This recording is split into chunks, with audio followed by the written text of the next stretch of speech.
De las cenizas de la Primera Guerra Mundial, Adolf Hitler intentó construir un nuevo siniestro orden mundial dirigido por los así llamados, una raza de superhombres arios que extendieron un reinado de terror como nunca jamás el mundo había conocido.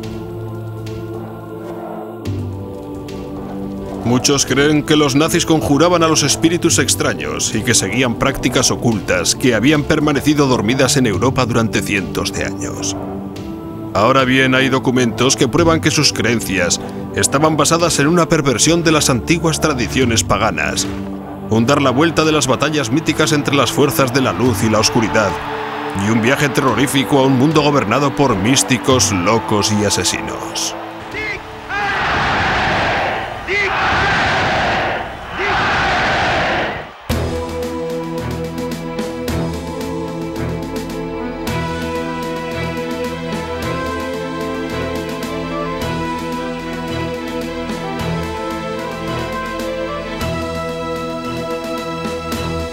Nazis, la conspiración de lo oculto, segunda parte.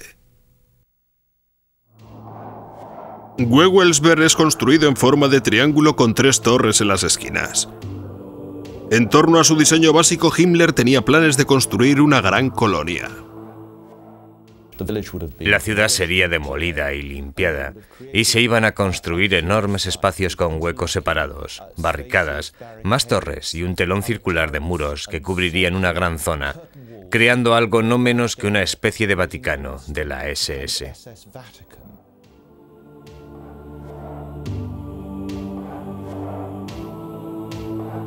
La Gran Torre Norte era la que se iba a convertir en el centro del plan de Himmler para hacer de Wewelsberg un centro del ocultismo para las SS. En la base de la torre, Himmler construyó una cripta. Según los historiadores, era un templo de honor dedicado a los líderes de las SS fallecidos. El techo en bóveda creaba una acústica esotérica. Y en mitad del pozo ardía una especie de fuego sagrado.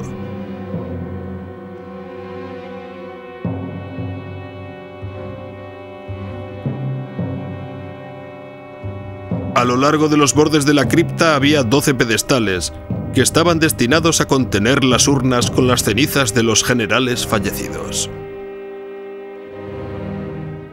Lo que ocurría es que las SS siempre tenían 13 líderes y, consecuentemente, cuando moría un general, era incinerado ritualmente. Se colocaban sus cenizas allí y su sitio era ocupado por un nuevo general.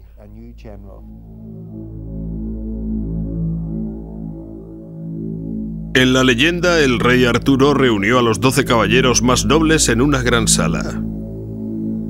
Según la versión de Himmler, él creó la sala de los supremos jefes de las SS, en una sala encima de la cripta. Allí se reunía con los 12 oficiales de las SS de más alto rango. Una enorme rueda en forma de sol adornaba el suelo. Su patrón, en forma radial, estaba adornado con símbolos del antiguo alfabeto nórdico. Himmler trató de crear una réplica de la capilla del Grial de la leyenda de Arturo. Un cáliz místico, el Grial, se dice que contuvo sangre sagrada.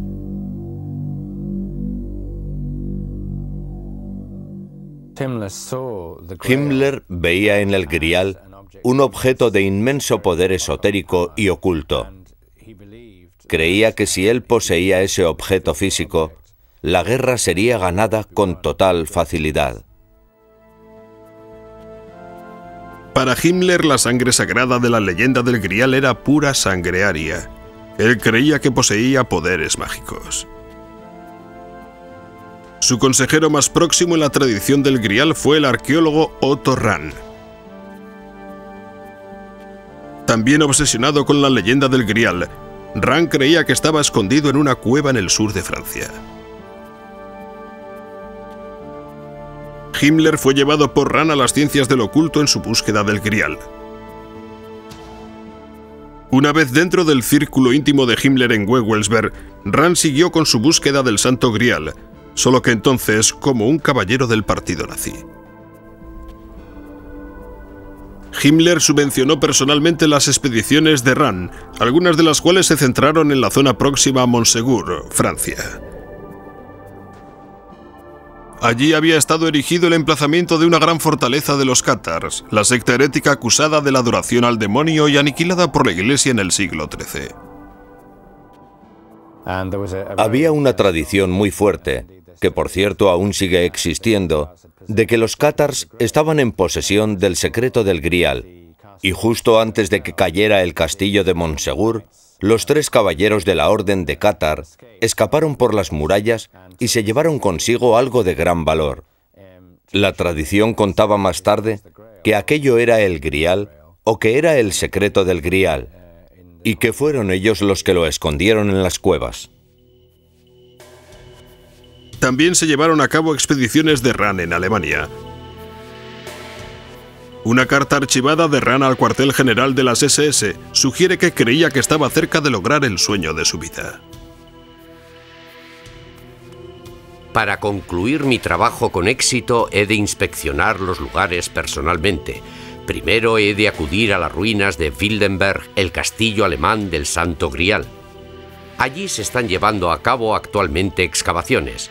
Heil Hitler.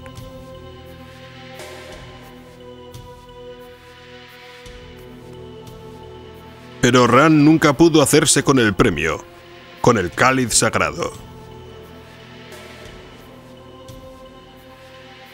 En 1939, misteriosamente dimitió de las SS. Muchos son los que creen que Himmler dio órdenes para que liquidaran a Rand una vez que quedó claro que había fracasado en su búsqueda del Grial. 2 meses más tarde fue encontrado muerto en los Alpes austríacos. La causa de su muerte sigue sin esclarecerse.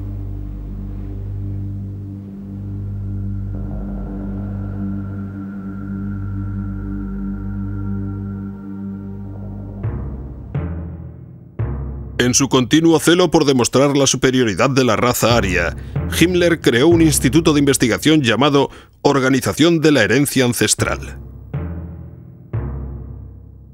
Además de llevar a cabo experimentos en los seres humanos y de comprobar linajes de sangre para asegurar la pureza de la raza, la misión de la organización fue lograr resurgir y reinterpretar las prácticas del oculto, de los mitos germánicos antiguos y de las tradiciones paganas.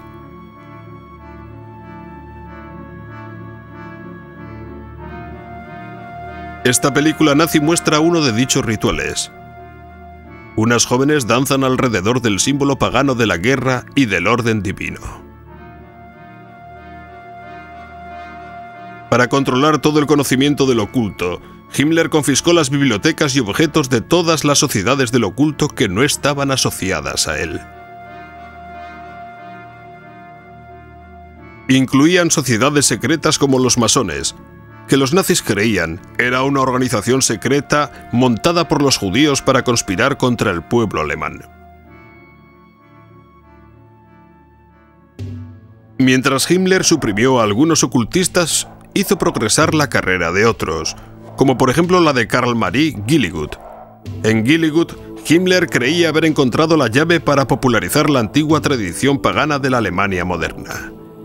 El místico se convirtió en un oficial de las SS de alto rango y en una de las más preciadas posesiones de Himmler. Lo interesante acerca de Gilligut es que él es el ejemplo más claro de un ocultista en el círculo y servicio inmediato del Reichsführer, Heinrich Himmler, de la SS. Gilligut creía que era un descendiente directo del dios nórdico Thor. Copias de sus documentos encontrados en la ficha personal de Himmler revelan que Gilligut creía que poseía poderes extrasensoriales.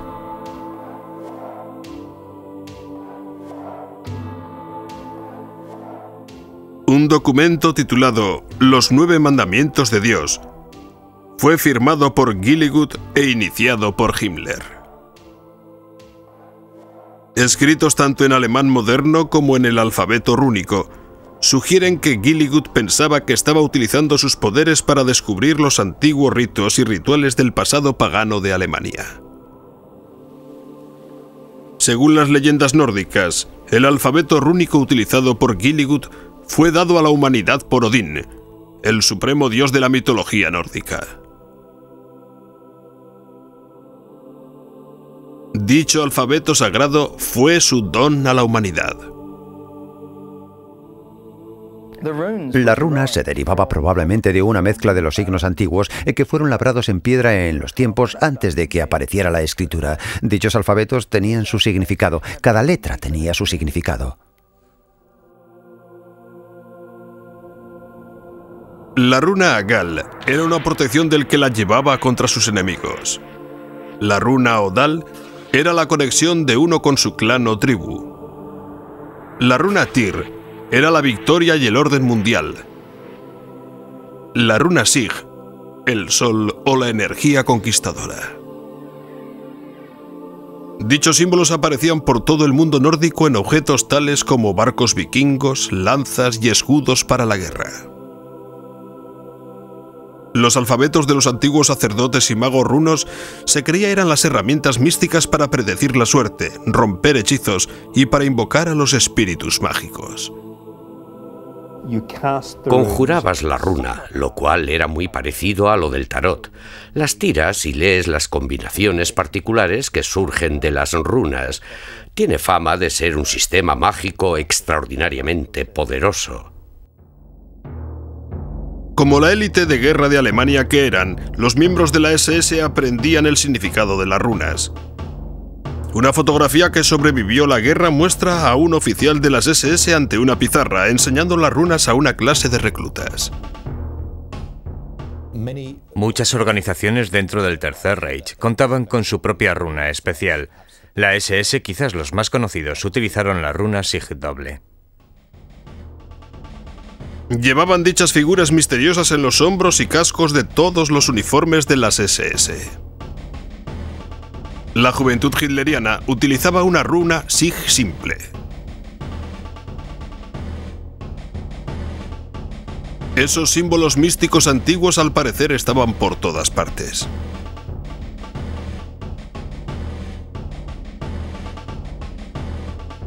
Servían para recordar constantemente a los alemanes su pasado pagano. Una vez que el recluta había pasado su periodo de instrucción y había prestado el juramento, si era oficial, se le entregaba la daga, que era una especie de cuchillo de caza con un mango negro, con las runas de la SS en él, la esvástica, una corona de laurel y el águila alemana, todo ello de un valor muy preciado. Grabadas sobre la daga estaban las palabras: "Mi honor se llama confianza". Los miembros de la SS recibían la daga en una ceremonia muy solemne. Todos los miembros de la SS llevaban el anillo con el sello, pero en aquel círculo cerrado, la élite de la élite, Himmler era el que personalmente llevaba el anillo con la calavera. Un antiguo oficial de alto rango de las SS, Wilhelm Hotel, aún recuerda el día de la ceremonia. El anillo tenía grabado tu nombre. En el mío, por ejemplo, ponía a mi querido Hethil Heinrich Himmler. Eso estaba en la parte interior del anillo, alrededor de la calavera. Se suponía que simbolizaba el vínculo estrecho con la SSS y con Himmler. En un discurso dado a los oficiales de las SS estacionados en Dachau, Himmler afirmó: "Nunca lo olvidéis, somos una orden de caballeros de la que no se puede salir, para la que uno es reclutado por la sangre, y uno permanece en ella en cuerpo y alma".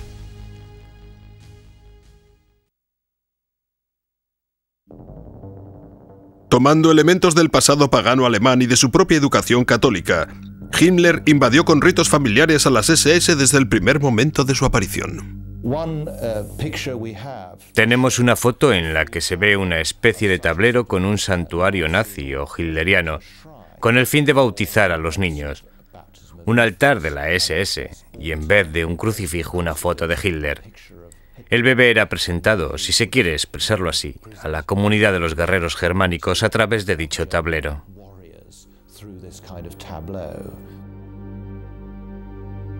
La ceremonia de la boda también se convirtió en un ritual de las SS. Imitando a las antiguas tribus germánicas, los oficiales desempeñaban el papel del líder del clan que presidía las bodas. Era el mismo Himmler quien oficiaba las ceremonias. Este extraño cortometraje muestra cómo uno de sus oficiales de las SS se casa con Gretel, la hermana de la amante de Hitler, Eva Braun. Había intercambio de alianzas, además de pan y sal, los antiguos símbolos paganos de la fertilidad y pureza de la tierra.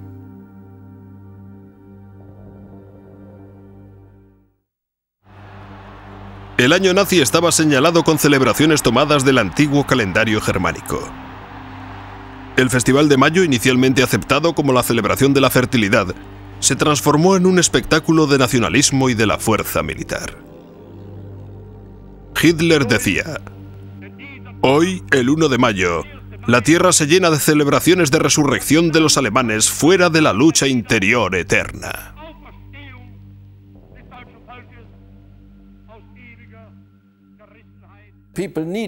La gente necesitaba festivales para señalar el año, e intentaron sustituir los festivales cristianos por los festivales paganos. Empezaron a añadir festivales que los paganos habían celebrado. El solsticio de verano, el solsticio de invierno, todos los festivales, sí, todos hechos a su imagen y semejanza.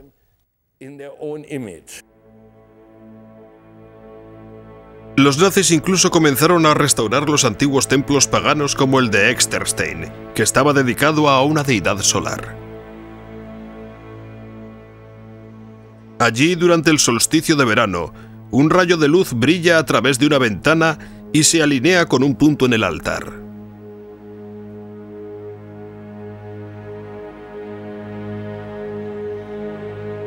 Aunque Exterstein fue considerado un lugar santo por las tribus germánicas, estaba muy lejos de ser único entre los templos antiguos en tener en cuenta los movimientos del sol. Sin embargo, Himmler estaba convencido de que aquello era una prueba del intelecto superior de los sacerdotes germánicos de la prehistoria. En la Alemania nazi, el Festival del Solsticio de Verano se convertiría en un rito fascista. Tradicionalmente, los festivales del solsticio de verano eran una celebración llena de vida y de los poderes del sol.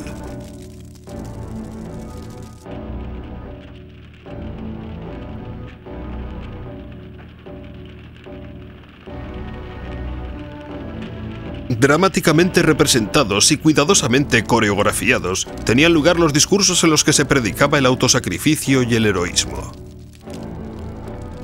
En este ritual en concreto, el ministro de propaganda Goebbels fue el encargado de dar el discurso.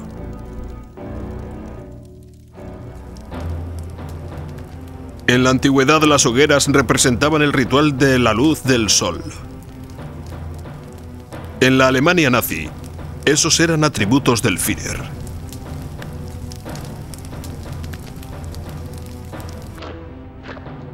En el más importante de dichos rituales, las tropas portando teas encendidas formaban símbolos en la oscuridad de la noche.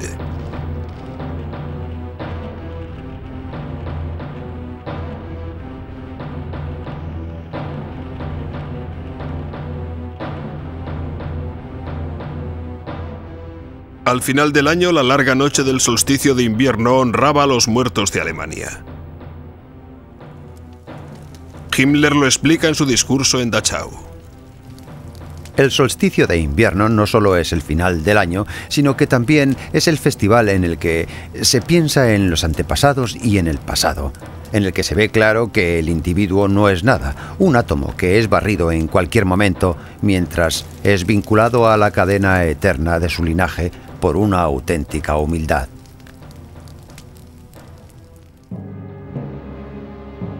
El calendario completo de los rituales culminó con la manifestación de Nuremberg. Allí los votos entre el partido y el pueblo eran renovados año tras año.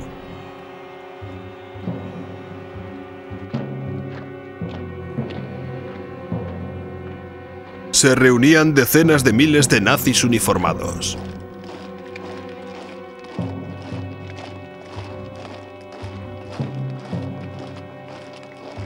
La manifestación, que duraba una semana, estaba orquestada para animar a la gente con un espectáculo de puro poder. Todas las religiones tienen su ritual y los nazis tenían su ritual. Sus rituales en masa.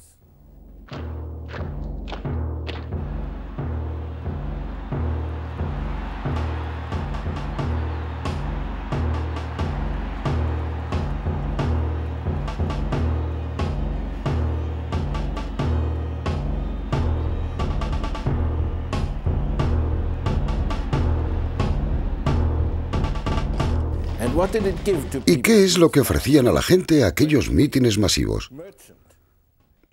Cuando el tendero sale de su tienda vacía y se suma a la multitud en acción, se siente uno de ellos y es feliz. Está con los demás y es feliz. Ha olvidado su soledad. Oh, era estupendo ir a una manifestación. Todos aquellos uniformes, y había un ambiente electrizante antes de que diera comienzo todo. Y de repente anunciaban que venía el Führer.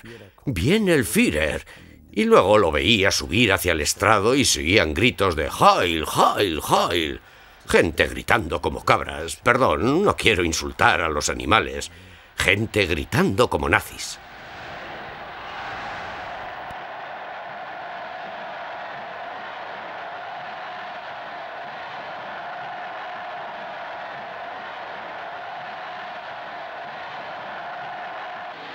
A medida que la locura nazi se iba apoderando de Alemania, Hitler dejó claro qué es lo que esperaba de la nación. El partido es el terreno donde se seleccionan los líderes políticos alemanes. Su doctrina permanecerá intocable. Sus organizaciones serán tan duras como el acero. Su imagen global, sin embargo, será como una orden sagrada.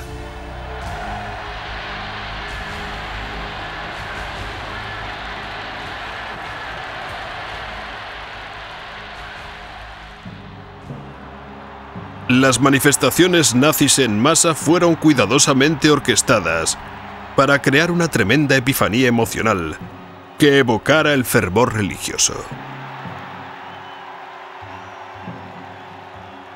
En el centro del ritual estaba Hitler.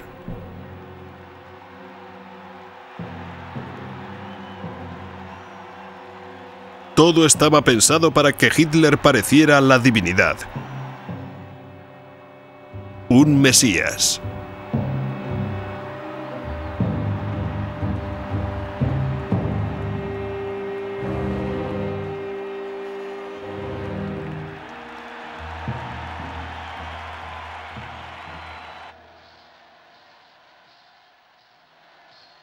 Tras ganarse indiscutiblemente el apoyo del pueblo alemán, Hitler estaba preparado para dominar el mundo.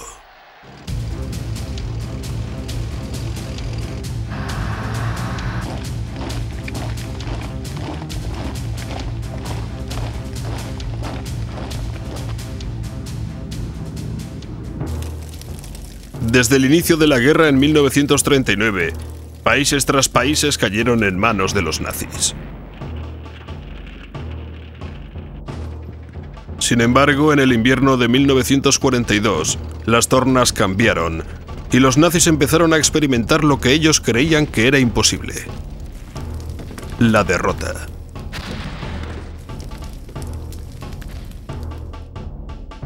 A medida que el esfuerzo en la guerra fue haciéndose cada vez más desesperado, expandieron el uso de las ciencias ocultas como la investigación y los rituales, hasta ser la base para tomar decisiones militares. Algunos miembros del mando naval alemán se llegaron a convencer de que los aliados estaban ya empleando fuerzas místicas para ganar la guerra a Alemania.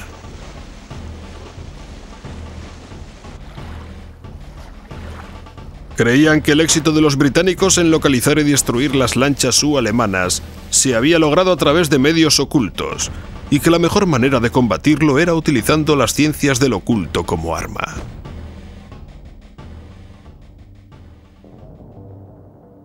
Ello condujo a Himmler a establecer un instituto del máximo secreto dedicado a la práctica oculta del péndulo zahorí.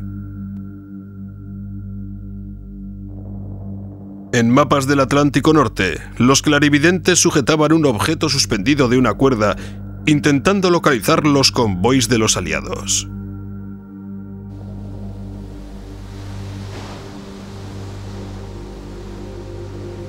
Basándose en los resultados, se enviaban misiones de lanchas alemanas.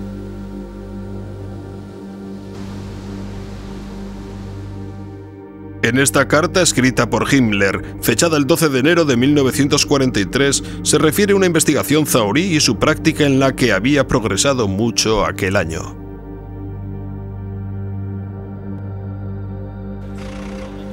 Con todo, las artes ocultas más comunes utilizadas por los nazis fueron la astrología y las profecías, aunque ambas fueron atacadas desde dos ángulos totalmente distintos. Hess y Himmler estaban totalmente convencidos del poder de las ciencias ocultas y las utilizaron para tomar decisiones políticas. Pero Joseph Goebbels, jefe del Ministerio de Propaganda, quería utilizar los poderes ocultos solo con vistas a fines propagandísticos, para manipular al pueblo y minar la moral aliada. Goebbels pronto se dio cuenta de una gran fuente del conocimiento místico: las predicciones de Nostradamus.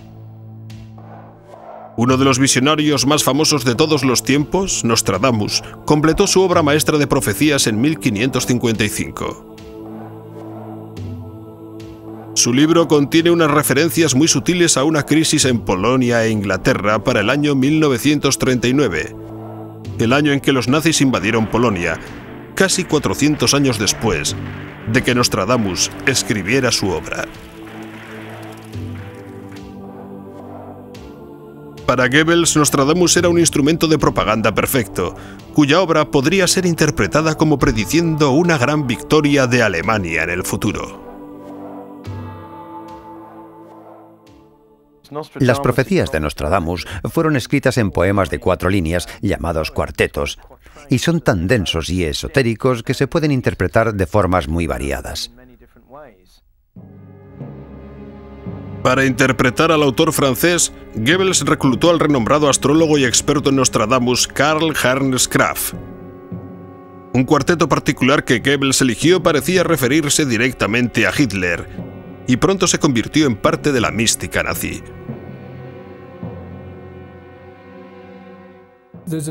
Existe un famoso cuarteto en el que aparece la palabra Hitler, la cual, cada vez que se citaba, quería referirse a Hitler. El diario de Goebbels expresa su emoción cuando Berndt, un miembro de su personal, empezó a formular un plan para utilizar la profecía. 19 de mayo de 1942. Berndt ha pasado un plan para que nosotros lo llevemos a cabo con la propaganda ocultista. Llegaremos a alguna parte. Los americanos y los ingleses caen fácilmente en este tipo de propaganda. Estamos aquí para presionar a todos los testigos estrella de la profecía de lo oculto. Nostradamus debe otra vez acostumbrarse a que lo citen. La creación para crear falsas profecías y misticismo fraudulento para influenciar al enemigo se empezó a llamar propaganda negra.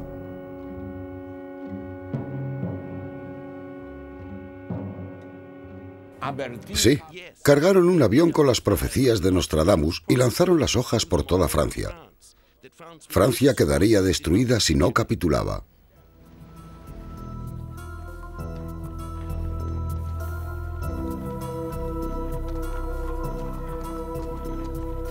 El servicio de espionaje británico descubrió el engaño y, reconociendo el potencial de ese tipo de propaganda, empezó a desarrollar su propia campaña de Nostradamus. Los británicos se cebaron en particular en una. Ellos sacaron un libro de 50 profecías falsas de Nostradamus que predecían la victoria británica en la guerra.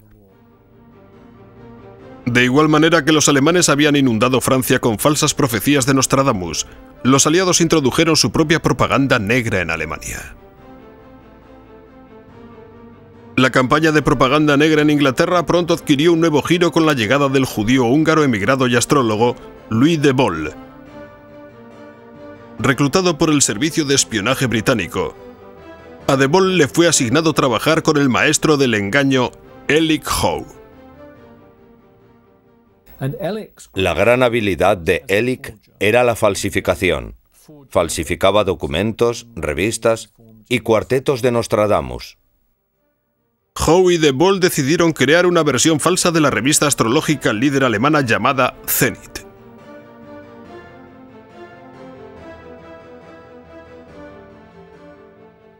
Sacaron 2 revistas en 1943. En ellas hacían pronósticos para minar la moral alemana.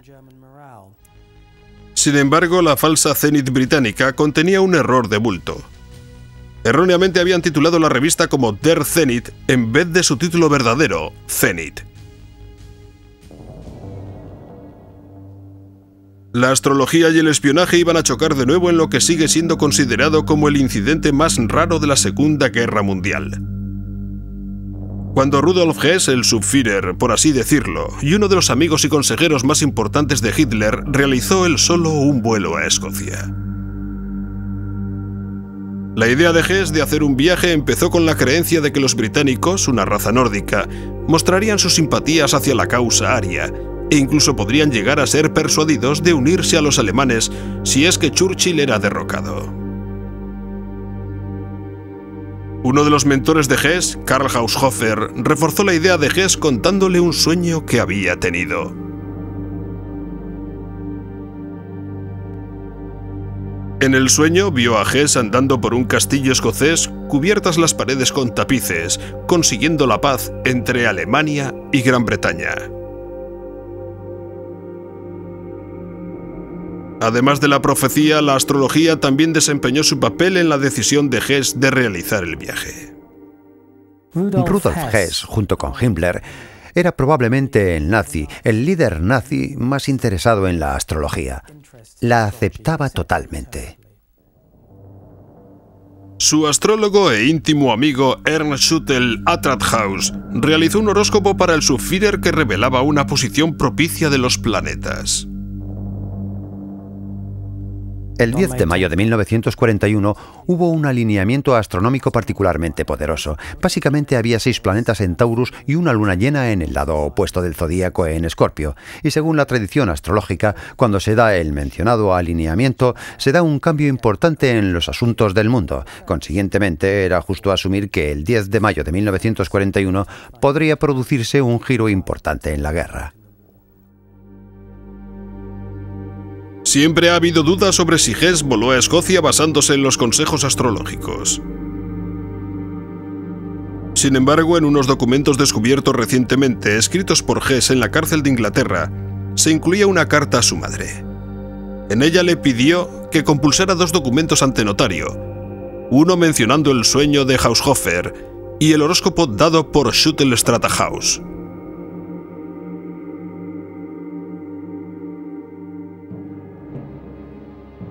Antes de que Hess realizara el vuelo, algunos piensan que estuvo hablando con el Führer. 6 días antes de que mi padre volara, el Führer y mi padre estuvieron hablando durante 4 horas. Nadie sabe de lo que hablaron. Solo se sabe que acabadas las 4 horas, mi padre y Hitler salieron de la sala, y Hitler puso su brazo sobre el hombro de mi padre y dijo: «Hess siempre ha sido y aún sigue siendo un tío muy cabezón». Fue una despedida muy amistosa.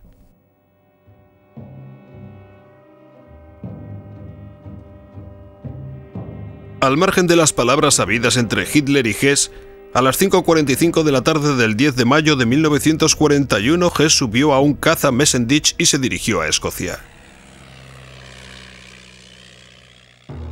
Su plan era encontrarse con el duque de Hamilton, un hombre al que conocía a través de Haushofer. Hess esperaba utilizar al duque para puentear a Churchill en un intento de llegar a un acuerdo de paz directamente con el rey de Inglaterra. Habiendo escrito de antemano varias cartas, Hess esperaba una cálida acogida. Las cartas que envié a mi padre fueron interceptadas por el servicio secreto. En lugar de un séquito de bienvenida, cuando Hess entró en el espacio aéreo británico, fue derribado por la RAF y se vio obligado a lanzarse en paracaídas. Se lesionó al salir del avión justo al momento de aterrizar. Quiso que lo capturaran y pensó que directamente sería conducido a ver a mi padre con solo decir que deseaba verle. Hess fue descubierto por una familia escocesa, la que aparece en la imagen en su granja donde cayó el avión. Dijo tener un mensaje muy importante para el duque de Hamilton. Pero al principio se negaron a creer que el hombre que se había lanzado en paracaídas era el Subführer del Tercer Reich. Le dijeron a mi padre que un piloto alemán había aterrizado y que solicitaba entrevistarse con el duque de Hamilton. Mi padre fue a ver al prisionero, quien se presentó como Hess. Resultó bastante cómico, porque mi padre fue a ver a Churchill y fue llevado ante el gran estadista que aquella noche estaba a punto de ver una película de los hermanos Marx. Churchill se manifestó bastante incrédulo sobre todo aquello. Creo que sus palabras exactas fueron: ¿quiere usted decir que el Subführer está en nuestras manos? Y cuando mi padre le respondió: creo que tal es el caso, él contestó: bueno, con Hess o sin Hess voy a ver la película de los hermanos Marx. La peculiar reacción de Churchill ante el vuelo de Hess sigue sin ser explicada. Gran cantidad de los extraños acontecimientos sucedidos en mayo de 1941 todavía siguen sin estar desclasificados en los archivos de guerra británicos. La reacción del Führer sigue siendo igualmente sorprendente. Bueno, la reacción de Hitler ante el vuelo de Hess fue una de sus mejores actuaciones como actor. Hizo una tremenda actuación manifestando sorpresa, shock, horror y todo lo demás. En cuanto fue evidente que la misión de Hess había fracasado, entonces salió toda la propaganda en tromba diciendo que Hess era un lunático, que lo había hecho por su cuenta y que, ya sabes, era alguien al que le faltaba algún tornillo. Hitler culpó de todo el asunto de Hess al consejo de sus astrólogos. Como respuesta al incidente, el Ministerio de Propaganda nazi promulgó un edicto llamado la Acción Hess, prohibiendo la práctica en público de las ciencias ocultas, incluida la astrología. El resultado fue un amarrar a todas las actividades de los astrólogos, quienes acabaron todos en la Acción Hess un mes después del vuelo de Hess. Arrestaron a todos los astrólogos prominentes que conocían y se los llevaron para interrogarlos.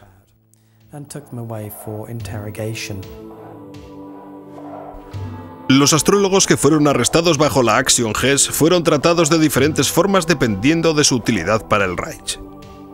Los que ya estaban trabajando para Himmler fueron soltados inmediatamente y les permitieron seguir trabajando. En aquella época, Himmler entró en contacto con uno de los más destacados astrólogos de Alemania, Wilhelm Wulff. Aunque fue arrestado con todos los demás astrólogos, Wulff siguió diciendo los horóscopos de sus guardianes.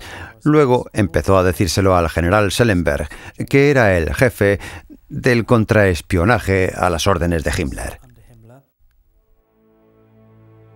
Walter Schellenberg era el jefe del servicio secreto que formaba parte de las SS. Era mi jefe y mi amigo. Schellenberg no creía en la astrología, pero la utilizaba. Cuando Schellenberg quería discutir algún tema con Himmler, él empezaba diciendo que un astrólogo había predicho sobre el asunto. En 1943, Wulff predijo que Hitler sobreviviría a un gran peligro el 20 de julio de 1944 y que caería en noviembre del 44 y moriría de un modo inesperado antes del 7 de mayo del 45.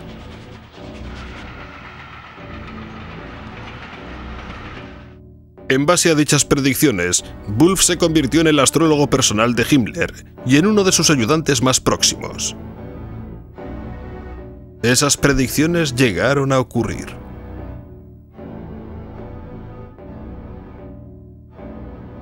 En un interrogatorio después de la guerra realizado por los aliados, Schellenberg admitió haber utilizado a Wulff para conseguir trepar. Creía que la influencia de Wulff tenía un enorme peso en Himmler. Mientras aún yo estaba en la cárcel con Schellenberg durante el proceso de Nuremberg, aún hablábamos de ellos, y Schellenberg se sentía muy orgulloso de que a través de Wulff pudo influir en Himmler. Según el interrogatorio de Schellenberg, durante las últimas semanas de la guerra, Himmler se obsesionó con la astrología de un golpe de Estado, cuando las estrellas sugirieron que él podría derrocar con éxito al Führer. Era a finales de abril de 1945, cuando las tropas soviéticas estaban ya rodeando Berlín, entraban en los suburbios de Berlín, de modo que la guerra estaba prácticamente perdida. Himmler recordó una conversación que previamente había mantenido con Wulff, en la que éste le dijo que parecía que el desastre para Alemania llegaría en 1945. Al leer la carta astral de Hitler, Wulff vio la disposición de los astros que indicaban una caída.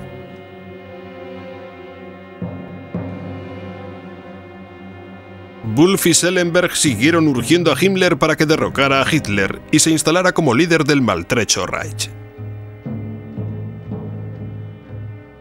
Tanto Schellenberg y Himmler trataron de conseguir los favores de los aliados. Intrigaron en los últimos días de la guerra para lograr un encuentro de Himmler con un representante del Congreso Mundial Judío en el que Wulff, como astrólogo de Himmler, estuvo presente. Himmler aparentemente estaba de acuerdo en que no debía de haber más exterminio de judíos. A pesar de la orden de Hitler de continuar con los exterminios hasta el final, Wulff fue instrumentalizado para convencer a Himmler de que temporalmente debían cesar las matanzas.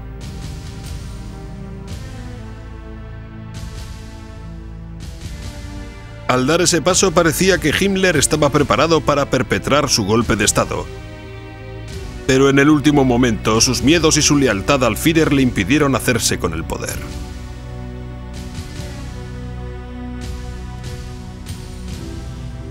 Himmler seguía esperanzado con que alguna fuerza mística del destino alteraría la derrota que ya claramente estaba a la vista. Himmler también estaba muy interesado en el paralelismo histórico entre la situación de la mitad de los años 40 y los períodos históricos precedentes. Himmler echó un vistazo a la precedente Gran Guerra Alemana contra Rusia. La Guerra de los 7 años entre Federico el Grande de Prusia y los rusos. Se dice que la suerte cambió cuando murió Elizabeth, la zarina rusa. Y Himmler lo interpretó como una señal de que la historia volvía a repetirse y de que Alemania se iba a salvar.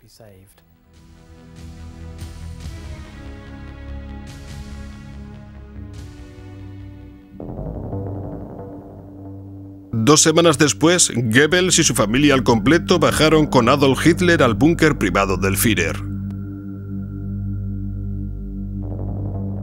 El 30 de abril, Adolf Hitler y su prometida Eva Braun se suicidaron.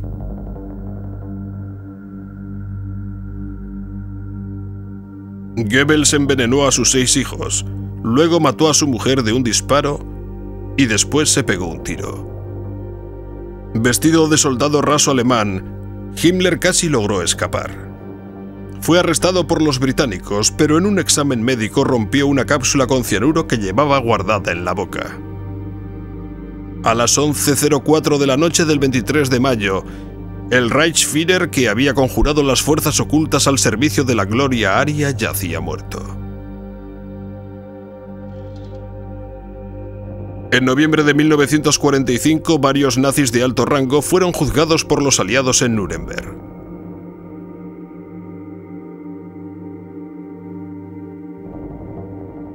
Rudolf Hess fue condenado a cadena perpetua.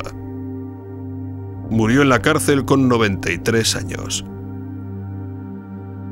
El ocultista Alfred Rosenberg fue encontrado culpable de crímenes contra la humanidad y fue colgado en octubre de 1946. El Tercer Reich, que iba a haber durado más de 1000 años, acabó después de 12.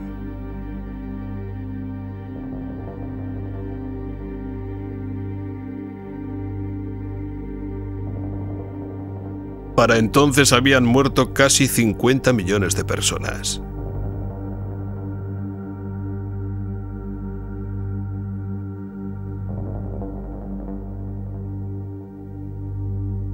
Irónicamente, entre los muertos estaba la primera generación de la raza aria de Hitler, aquella que iba a engendrar las sucesivas generaciones de los superhombres arios.